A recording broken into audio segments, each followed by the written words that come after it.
What's up, guys? I finally caught up with Toriko.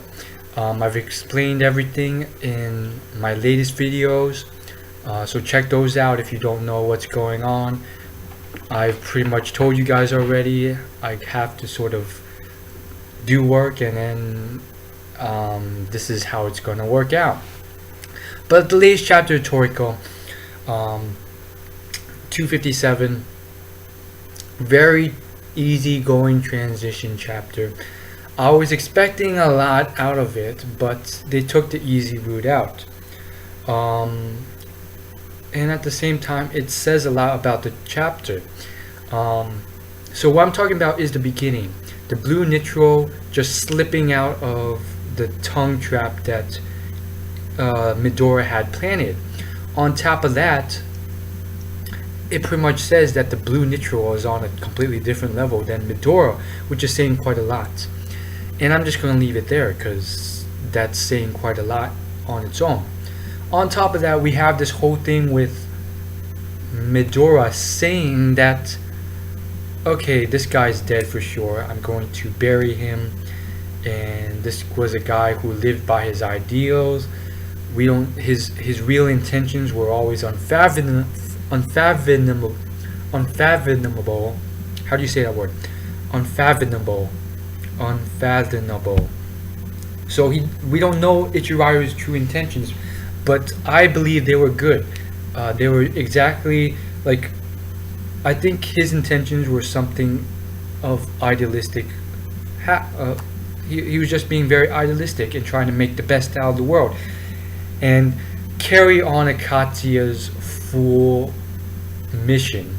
And that's something a lot of people lose sight of, especially in the latest chapters, because everyone's now probably thinking now, oh, Akatsuya is evil. No, Akatsuya is innocent until proven guilty, okay? Just because of recent events and his collusion with the blue nitro doesn't make him evil. Why? Because as of so far, he's done nothing but good to the human world. He's prevented many wars, freed the world from starvation into an age of prosperity and food. And so what's happening now is it's very confusing, but he's innocent until proven guilty. Akatsuya's a good guy, and I believe Ichiraru was always trying to carry out Akatsuya's will. We don't know what that means, though. Maybe the blue nitro are bad, or maybe they're actually good, but they had to take out Ichiraru in order for the greater good. Sometimes you have to do a little bad, prevent Midora from knowing certain things to accomplish the greater good. Because frankly, Midora, this chapter, like, what has he really accomplished this chapter? He's unleashed his anguish that Froze-sama is dead, thus causing the death of most, or as of so far, we've only seen the death of 4. The supposed death, I mean, you never know with Toriko if they're actually dead or not. I do believe Ichiraru's dead, though. 4 IGO 0 Biotope members, potentially more. The death of potentially, like, we don't know the exact stats, but a small percentage of the human world, as well as complete destruction of the human world. And Midora has also caused the potential starvation of the world. And we know his reasoning behind it is because these humans are ungrateful and selfish and cruel, and so why give this to all of them? Why not just kill them all? And so that's what he's attempted to do. But because of Ichiraru's protective safeguards, that has been prevented for the most part. But the destruction and the destruction on the economic sustainability of the ecosystem has pretty much caused what it was before, which was complete drought and complete starvation. So Midora's pretty much at this point kept the world at the same point as it was before. And then the rest of the chapter is just transition. It's showing all the people who have survived and showing a little bit of surprises here and there with Chiyo-sama surviving. Spoiler alert. And we still have yet to see about a lot of other people, whether they survived or what's going on with them, if they're still missing. Coco is a big one.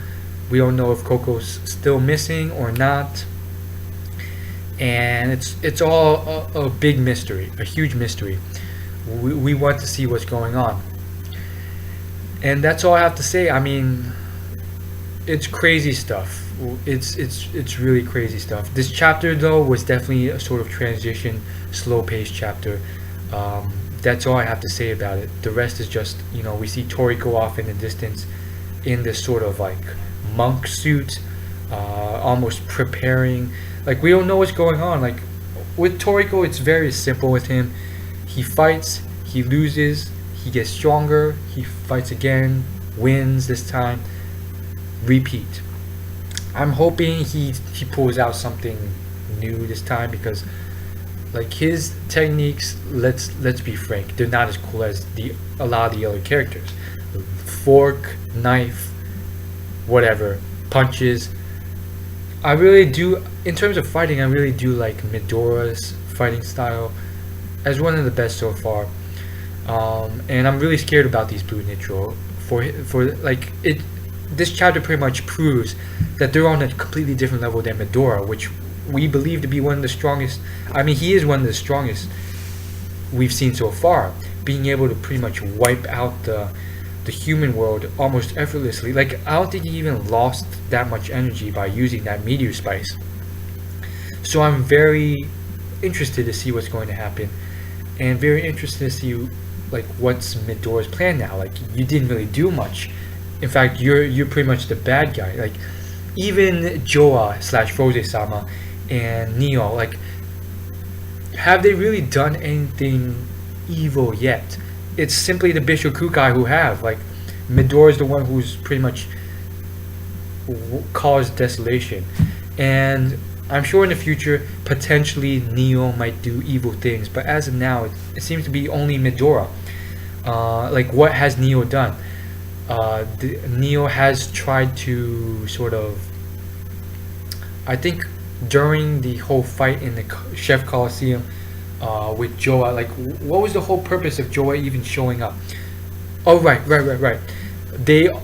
Neo had only showed up to attempt to capture a mystery chef, which wasn't in the area, and then they couldn't leave because of the meteor spice and the others preventing them from leaving. But then, Froze-sama eventually left. But Neo had only come to pretty much, and it was pretty much implied that they were looking for Komatsu as well, and they failed at that. And so that's all Neo has really done as of so far. They've prepared, they've kept tabs on the other two factions, IGO and Bishop Kukai, but other than that, have they really done anything that bad? Other than one of the members abandoning its kingdom, but it seems like he only abandoned its kingdom in preparation for other things. They haven't done anything that bad. It's all the Bishop Kukai so far. So these people blowing up that Akatsuki is bad and Ichirayu is bad or Neo is bad, as of so far, they're innocent until proven guilty, because the evidence shows Midoriya's been the only one who's done something bad. So leave your opinions on the topic as of so far. Let me know what you guys think. I really think it's true, because the Bishop Kukai, they've enslaved all these chefs against their will. They've brainwashed certain chefs to join the organization, and they've done a lot of bad stuff. They've enslaved Nitro and so forth. But it's clear that there's definitely clinks in the armor.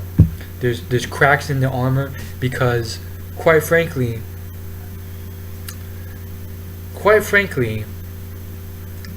let's be frank, the Bishop Kukai, Midoriya has no idea that there's spies in the organization.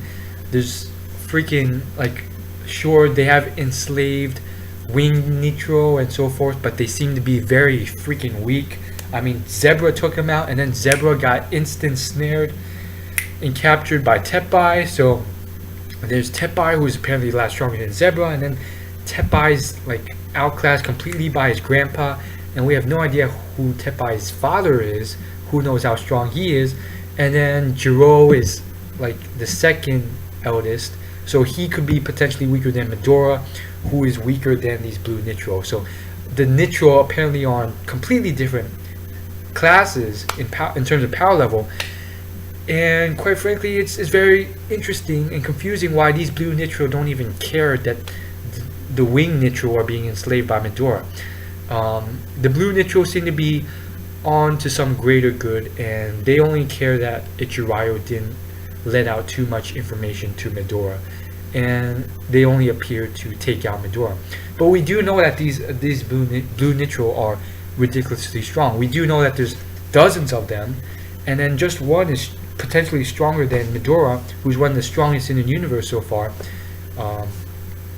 And on top of that, like, this blue Nichiro was in the gourmet world, and he was observing the whole fight with Ichirayo and Midora when all the other gourmet monsters were running away from it, and those who stayed near got sucked in and killed immediately. So these blue Nichiro are very strong because they were listening to every single word, and obviously, despite it not saying a word, we know that this Nichiro understands English or whatever language these Toriko people talk, because it for sure went in and killed Ichirayo at the moment when he was going to say important stuff. And leave your opinions below. Let me know what you guys think. As always, like, favorite, comment, and subscribe. Peace.